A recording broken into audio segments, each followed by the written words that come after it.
Bonjour et bienvenue. Cette semaine, un grand reportage à l'Épanou, les Attes le Parmelan. L'expo sonore Filez-moi les sculpteurs de son et une visite du nouveau parc des services techniques. Mettez du son, c'est Cénomag. L'association L'Épanou, créée en 1955, a pour principale mission d'accompagner des personnes en situation de handicap mental et psychique. L'association a installé au fil du temps des établissements et services répondant aux besoins des personnes handicapées et de leurs familles tout au long de leur vie. Donc c'est environ 400 salariés, 700 personnes accompagnées et j'irai plusieurs sites en Haute-Savoie, 16 sites sur la grande agglomération annécienne. Dans cette association, vous avez plusieurs complexes, dont 2 complexes travaillent. Un complexe qui se nomme la ferme de Chauzal et un complexe qui se nomme le complexe du Parmelan. Sur le complexe du Parmelan, vous avez 3 ESAT et les hébergements associés. 2 ESAT sur Sénaux et un ESAT sur Rumilly. On accueille environ 200 personnes au niveau de ces 3 ESAT, dont 100 qui sont hébergés en foyer d'hébergement et appartements de soutien. En 2013, le complexe Le Parmelan a ouvert une nouvelle activité de blanchisserie. Le but était à l'époque d'ouvrir les ESAT sur une nouvelle activité de production en lien avec le développement des différents métiers qu'on puisse offrir à nos adultes qu'on accueille au sein de l'ESAT. On a commencé progressivement par développer cette activité de blanchisserie d'un point de vue vraiment industriel avec nos foyers d'hébergement pour commencer petit et s'adapter à ce nouveau métier avec nos adultes. Et on s'est diversifié très rapidement avec des clients externes, privés, collectivités, etc. Et différentes entreprises. On traite à peu près 400 kg jour, une variante puisque le vendredi on travaille que le matin et puis par moment on a des gros coups de bourre, des retours de service vacances où on a un peu plus de linge donc ça peut monter et ça peut baisser le temps des vacances par exemple. On est sous l'appellation norme RABC avec une réglementation très stricte. Une agrémentation qui nous est donnée chaque année avec une belle réussite, tant sur le plan de nos travailleurs handicapés que notre personnel encadrant, et qui respecte tout à fait, je dirais, les clauses demandées par rapport à la norme et principalement par rapport à l'accompagnement des adultes. Kevin et Nagy travaillent à la blanchisserie depuis le début. On trie le linge. Là, on sort tout ce qui est linge, tout ça. On trie dans les bacs qui sont juste là. On fait un pesage pour voir le nombre de kilos qu'on a sur les différents clients. Le linge, il ressort propre de la machine 25 kg. Et là, c'est la machine 50 kg. Et dans les machines, il peut avoir des draps housses et des thés d'oreiller, housses de couette qu'on pré-sèche dans les séchoirs là-bas, à droite, avec l'aide de différents programmes. Les draps plats, on ne les pré-sèche pas, ils suivent directement le circuit de la Grande Calandre. Merci beaucoup pour la visite. En mars 2018, l'Épanou a ouvert une cuisine centrale pour tous ses usagers et créé de nouveaux emplois. Cette cuisine livre environ 16 sites sur l'Épanou. Elle livre en liaison froide, c'est-à-dire que tout part sous des conditions bien maîtrisées et nous livrons 850 repas par jour.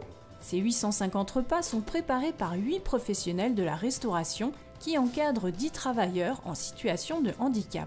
Sur les 8 professionnels, vous avez des cuisiniers, mais pas seulement, des gens qui sont polyvalents et qui vont aider à la cuisine, et je dirais un chauffeur-livreur. J'ai trouvé vraiment des valeurs en lesquelles je croyais, que quand on est différent, on peut réussir dans la vie. On peut travailler correctement, on peut montrer ce qu'on sait faire et c'est surtout les valeurs de l'être humain qui m'a vraiment poussé à rester.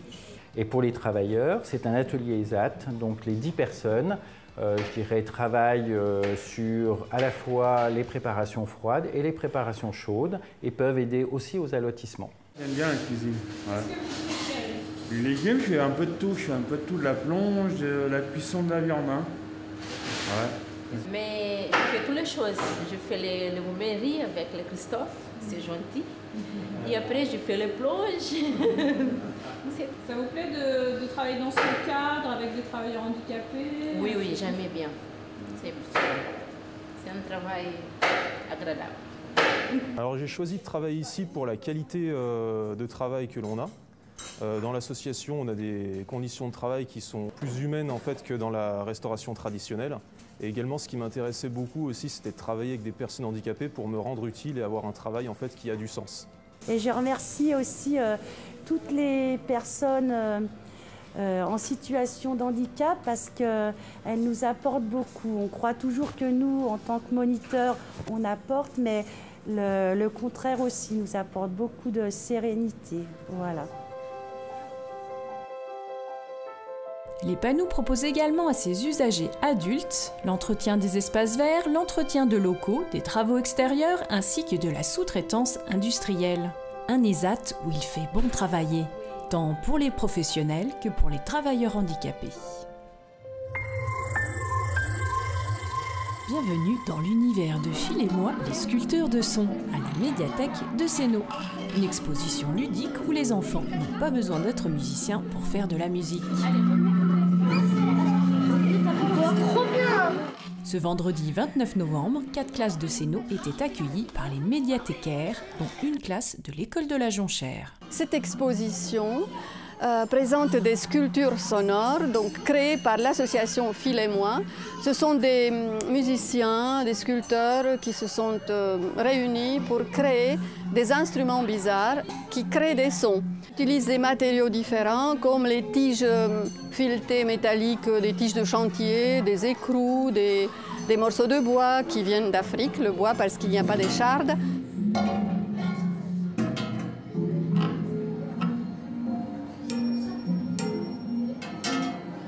Ils leur donnent aussi des formes, c'est pour ça qu'ils s'appellent des sculptures sonores. Chaque sculpture a une forme, la forme d'un animal, d'un ogre, d'un escargot. Une seule sculpture créée par des capteurs infrarouges. Il faut bouger les mains dans un certain sens autour ou devant les capteurs et cela crée des paysages sonores différents, 4 d'ailleurs, de l'eau, des oiseaux.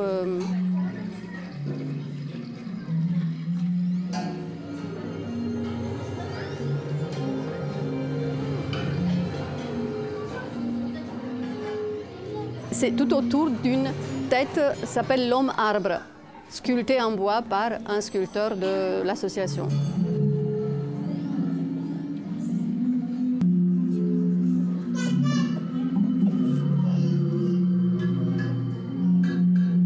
Il y a aussi deux sculptures qui comportent des tiges en verre qu'il faut frotter avec les mains mouillées et ça donne des sons différents en fonction de l'intensité avec laquelle on appuie sur on frotte ces tiges en verre. Donc ils utilisent différentes matières pour créer des sons, des vibrations différentes.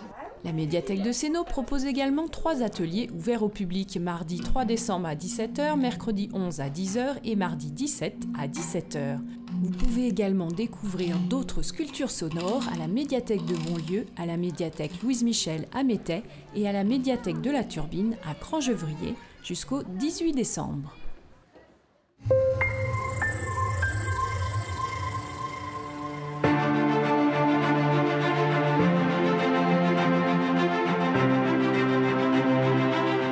Le futur bâtiment des services techniques d'Annecy Commune Nouvelle est presque terminé.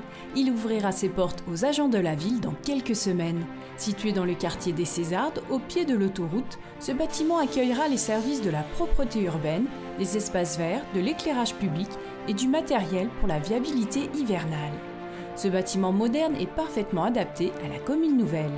Steven Fier, chargé d'opérations de construction à la ville d'Annecy, nous a présenté les lieux. Les gars qui vont arriver le matin pour venir travailler, ils vont venir se garer sur ce parking-là. Une fois qu'ils sont garés là, ils vont sortir du parking, il y aura un cheminement qui va être tracé au sol pour après aller rentrer dans le bâtiment, se changer et après partir sur site.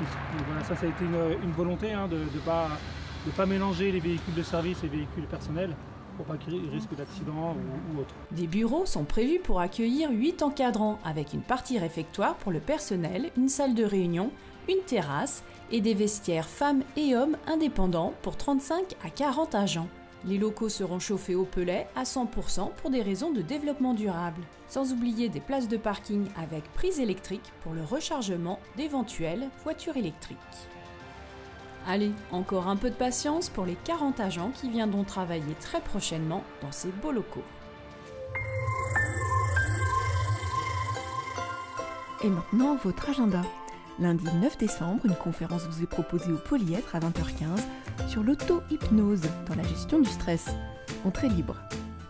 Un spectacle musical pour le jeune public à partir de 5 ans. Mila, avec le trio Et les Bords. Mardi 10 décembre à 19h, mise en scène par Julie Desprit. Musique de Saint-Saëns, Elgar, Monty ou encore Brahms à l'auditorium de Sénaux, mardi 10. Événement cinéma mercredi 11 décembre de 14h à 18h. L'auditorium Sénaux vous invite à un après-midi pour découvrir l'envers du décor. L'événement s'appelle Derrière la toile. Vous y trouverez des ateliers de cinéma d'animation, des ateliers avec la kino mobile, qu'est-ce qu'un fond vert, du doublage, le bruitage ou encore les illusions d'optique. Une exposition de planches dans le hall du cinéma, la visite possible de la cabine du projectionniste, des ventes d'affiches de cinéma et d'autres surprises, dont la projection du film La Panthère Rose. C'est gratuit à 16h30, 17h30 ou encore 18h. Danse jeudi 12 décembre à 20h30. Le spectacle s'intitule En écoutant la nuit venir et il est mis en scène par Mathilde Roux. Bonjour, alors je m'appelle Mathilde Roux, je suis danseuse et chorégraphe. Je suis aussi comédienne et le projet dont on parle, c'est En écoutant la nuit venir. C'est le premier projet de ma compagnie Buzzing Grass. Alors, le projet En écoutant la nuit venir, c'est inspiré d'un texte de William Faulkner qui s'appelle Le bruit et la fureur. C'est un auteur américain qui a écrit ce texte en 1930, donc c'est un texte assez vieux, mais finalement très moderne dans l'écriture et qui m'a beaucoup touchée à la lecture, notamment sur la première partie qui est racontée par un jeune homme autiste. Et déjà pour moi c'était très rare et assez surprenant d'avoir un personnage en situation de handicap. Et aussi toutes les perceptions du monde pour lui étaient décalées et amenaient en fait pour moi des sensations physiques intenses et je me suis dit mais finalement ce texte il faut absolument le danser. Du coup je vous donne rendez-vous le jeudi 12 décembre à 20h30. Vous pouvez réserver sur le site de l'auditorium et dans le cadre également de ce projet, il y aura l'exposition de la peintre avec qui on travaille au jardin d'hiver de l'auditorium de Sénaux, donc juste en face de la salle de spectacle. De belles festivités de Noël à venir samedi 14 décembre et dimanche 15. Sur la place de l'Hôtel de Ville samedi, soupe de Noël préparée par les Amis de la Mouette dès 10h. À 15h, spectacle de Noël, Le Père Noël a disparu de la compagnie Arsène à l'auditorium Sénaux. Ensuite, les lutins distribueront des papillotes et un goûter sera offert aux enfants en salle de convivialité, où un bal clôturera en beauté cette journée merveilleuse avec croque-danse et la gigouillette de 18h à 19h30. Le lendemain, dimanche 15, un bal thé dansant avec Steve's Music de 15h à 19h. Et réservez dès maintenant votre soirée du vendredi 20 décembre, car les Amis du Vieux Sénaux vous proposent encore cette année une crèche vivante sur la butte Saint-Martin avec un marché alimentaire et des concerts. Sénomag pour cette semaine est terminé. On se retrouve sur les réseaux sociaux, Facebook ou encore YouTube.